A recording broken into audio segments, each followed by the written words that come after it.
Welcome to Let's Learn Jurassic World Evolution. Alright, hello, this is Attican and welcome to a Jurassic World Evolution Fundamentals video. In this one I'm going to talk about facilities ratings, how they're calculated, how they're done, how to plan for them, and how to maximize your facility ratings to get your nice 5-star park. So I've taken a park that I'd already built into 5 stars on Montanceros, and I've taken out all the food, drink, shopping, etc. And now let's see what we have left. What we have left in our facility rating is basically we have great dino visibility because I didn't bother with taking out all of that. And we have great transportation because this island is small and everything we built is centrally located or close to our entrance. But we don't have anything else except for shelter protection.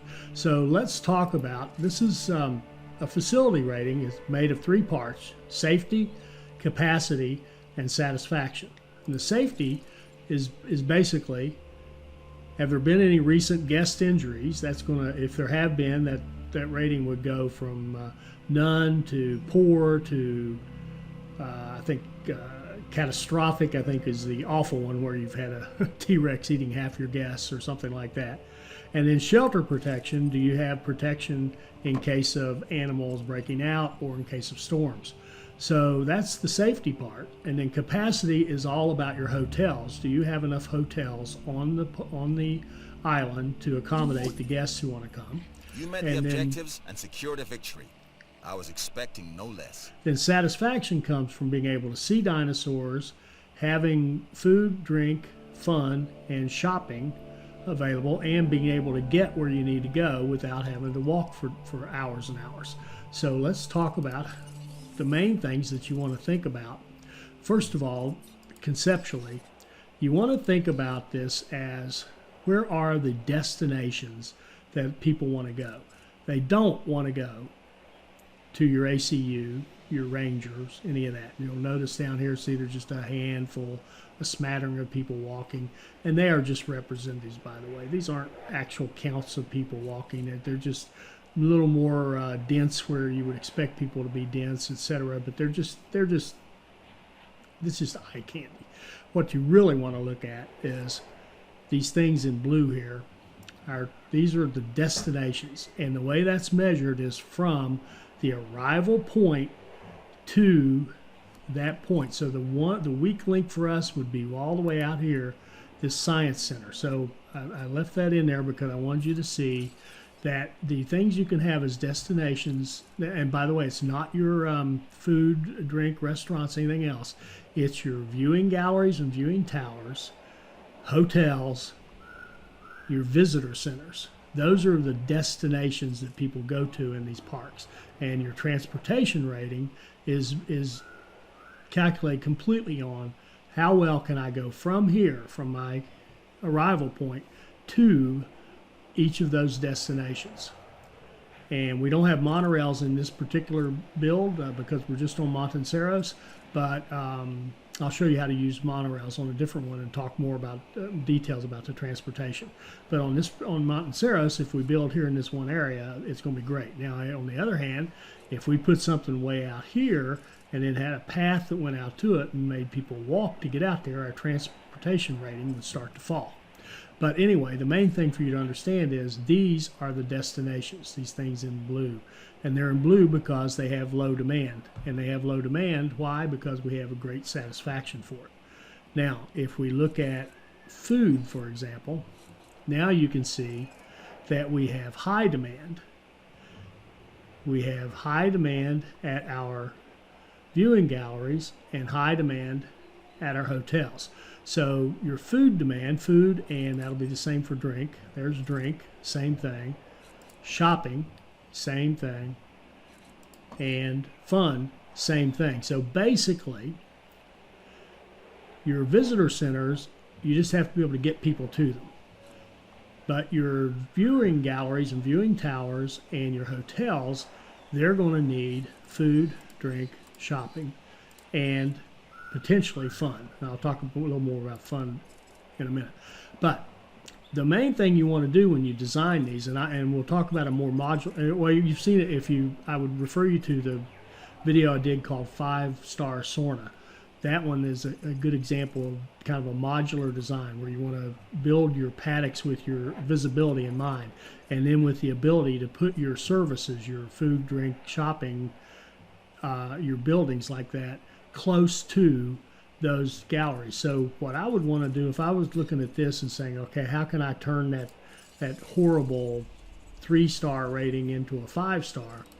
And by the way, you should have 5-star always on your facility, just almost from the time you start right through. What we would want to do is put in some shopping.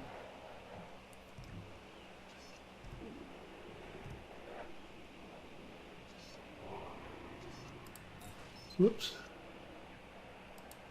Let's put in some shopping and some food very close to that gallery. Let's do the same thing here where we can service this hotel and this gallery. And let's put in a clothes shop. Let's put in a nice clothes shop. If we can.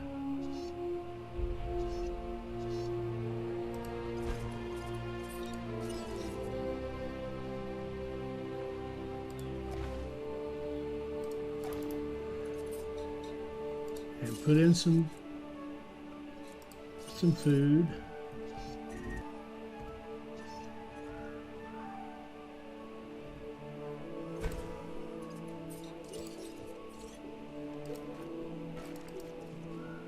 Make sure we have our connections.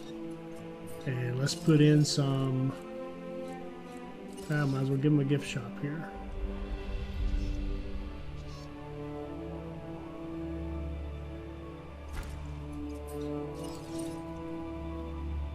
So we saw that our hotels and our viewing galleries all needed food, drink, shopping, and fun. So if over here, well, let's finish this off. So we've got, so let's see how we're doing just with this. When this is done, let's see how we're doing.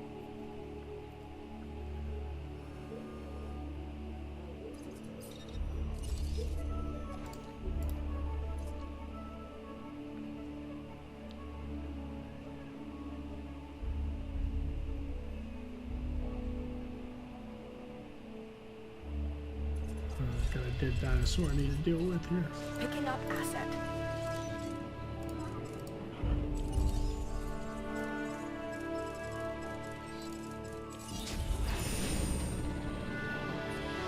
Okay. Path.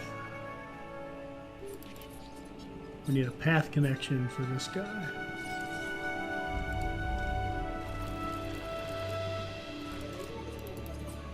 Okay, so now how did we do just from building those buildings?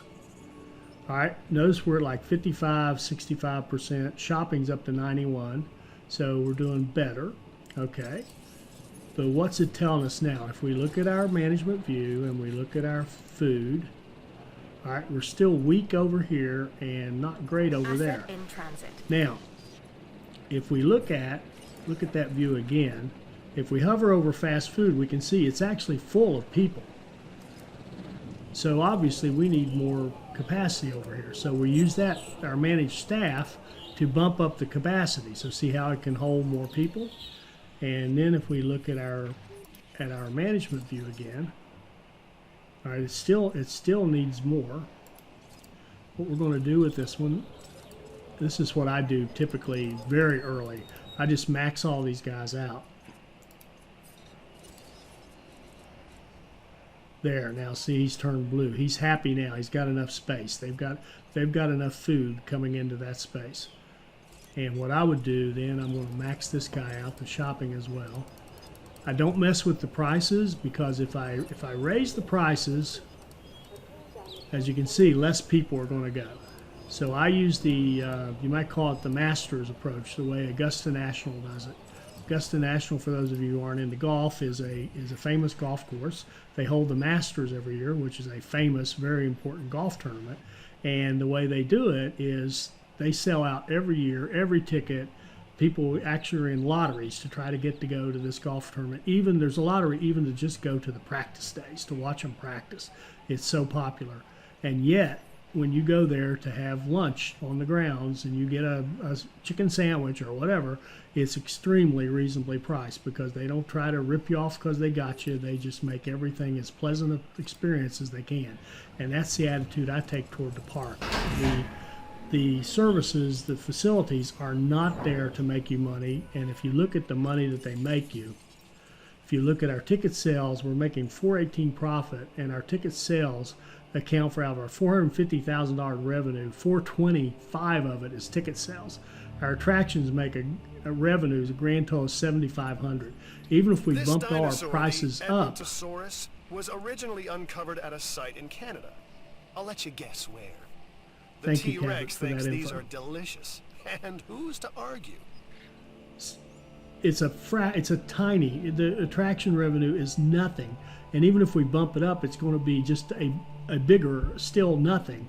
And we would lose part of our rating because we'd have less people using the facility. So my attitude is forget the prices and forget the profit and forget about even, trying to manage, this. You could micromanage it. See how we're full of guests? You could micromanagement. See, we're still full. It needs more. Okay, you could stop there and say, oh, okay, I've got enough, and I'll come back later and watch it. I would never do that. I would just pump it all the way up. You're not making any money on it anyway.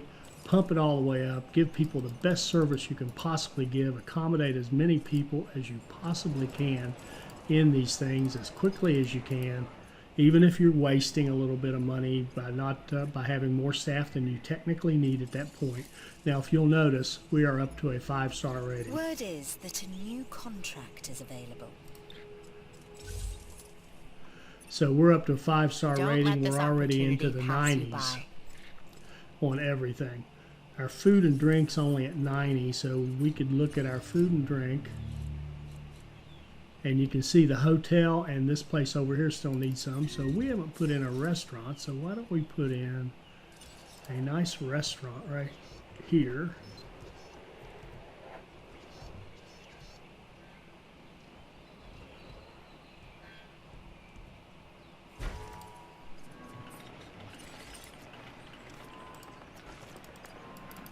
So it's all location, location, location. Find your destination points, viewing galleries, hotels, and then build your facilities right next to them, close to them as you can get.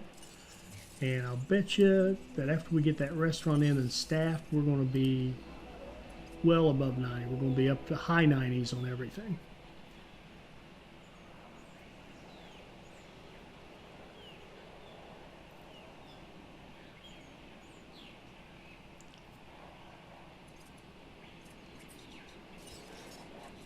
So let's look at our food view. We can see we've got everything fully staffed. Now notice how that turned blue.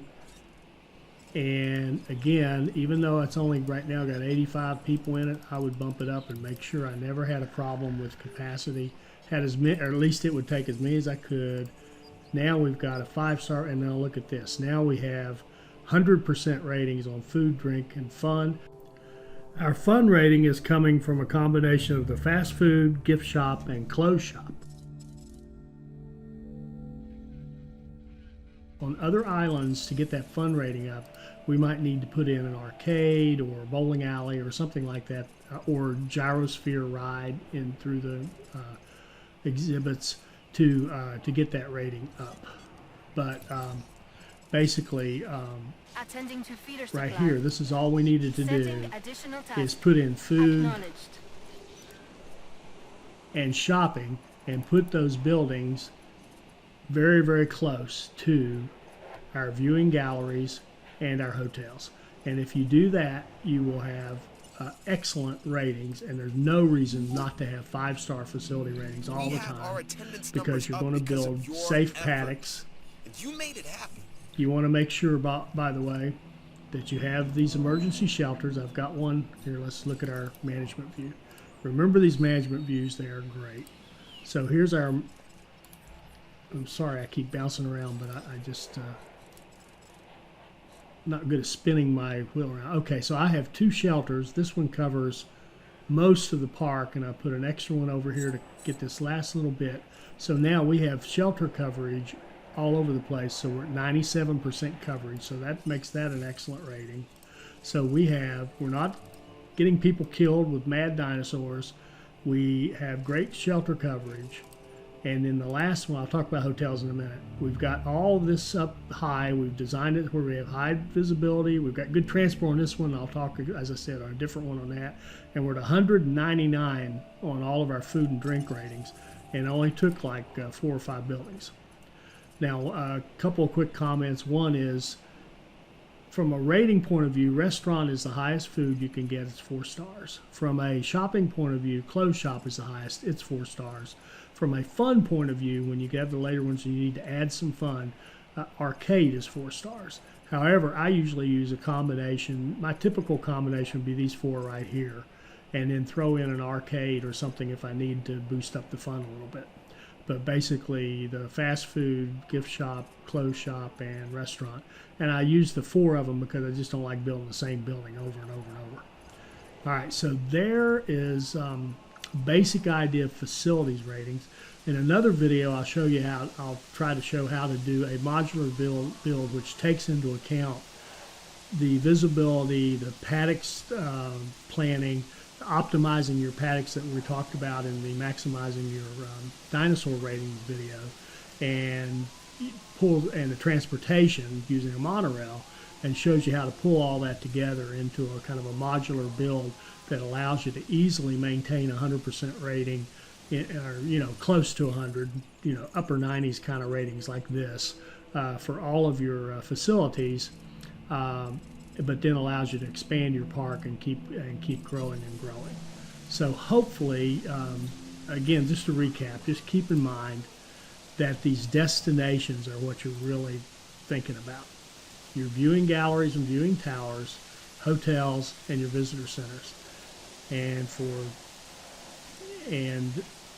make sure that you build your shops, your food, your shopping, your fun in very close proximity to those. You can't get them close enough. I mean, they can't be too close. No way. Just put them right behind them if you can. Just get in the habit. If I'm going to put a gallery and you really want, I'll give you a hint to our modular design. One of the things is wherever you're going to put a viewing gallery or a viewing tower, make sure that you have the space to put your food and shopping, etc., right next to it, right behind it, right next to it, however you can do it, to have the closest possible walk so that a guest can go watch the dinosaurs, grab something to eat, grab something to wear, grab a gift, whatever, and hopefully easily get to their hotel. But you want everything tight and close together.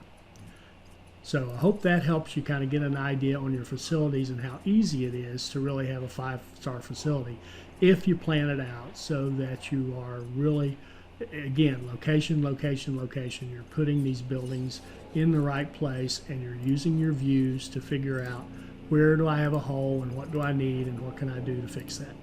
So I hope that helped. Oh, and I almost forgot to talk about hotels. When you're looking at your facility rating, you've got the safety and satisfaction, which we've talked about, but the capacity is your hotel. We have one operational hotel on this island. That happens to be enough for Monteseros for this little growth that we've got. So you can see what great ratings we have, but the way that I usually use this side of this tab, the details, to help me figure out what I need to do in terms of food, drink, fun, shopping, transportation, and visibility. But the one time I will use this side, the summary view, is for capacity. As long as it says great capacity, you're in like Flint, you've got the hotels that you need. As soon as this says okay capacity or poor capacity, you know for sure that you need to get out there and get your $750,000 and build another hotel. And just a quick word about the hotels. Another thing you can look at, you can click the hotel and see it says park overcrowding 8%. That's okay. When it gets up in double-digit figures, 10, 15% or so, yeah, that's when you want to think about a hotel. But basically, if you'll just use that guy right there, as long as it says great, you're good. You're going to get your 5 stars or your highest possible rating. Capacity will not hold you back. But as soon as it says anything other than great, you want another hotel. Now, quick word about the hotels. In this case, we don't have monorail. We've got a nice compact build right here near the entrance, so our transportation is not an issue. You could very easily design a park where you put hotels maybe way over here in the corner. You could have each hotel you could build, you could put way over here and have your monorail system taking people to the hotels, as long as that monorail system can pick up at the entrance, get to the hotels, and get people back to a convenient spot where they could go to view the dinosaurs. So moving your hotels off to a different spot is perfectly legit. But if you do that, keep in mind that your hotels have food demand, they have drink demand, they have shopping demand, they have fun demand. So you'll want to build fast food and gift shops and restaurants and clothes shops and arcades and bowling alleys and toy shops and whatever near your hotels, so that the guests who are in the hotel, because that's a major destination along with your viewing towers and galleries and your visitor centers, so that those guests who are at the hotel at that moment can easily have their demands satisfied. So that's the deal with hotels. Again, use this rating, keep it at great. When it falls below great, build another hotel. You can have them integrated tightly into your viewing area like this, or you can have them, as I said, separated off on some other area of the park, as long as you have strong transportation to and from, and you have services like food, shopping, and fun nearby. So that does wrap it up. I hope this has helped you.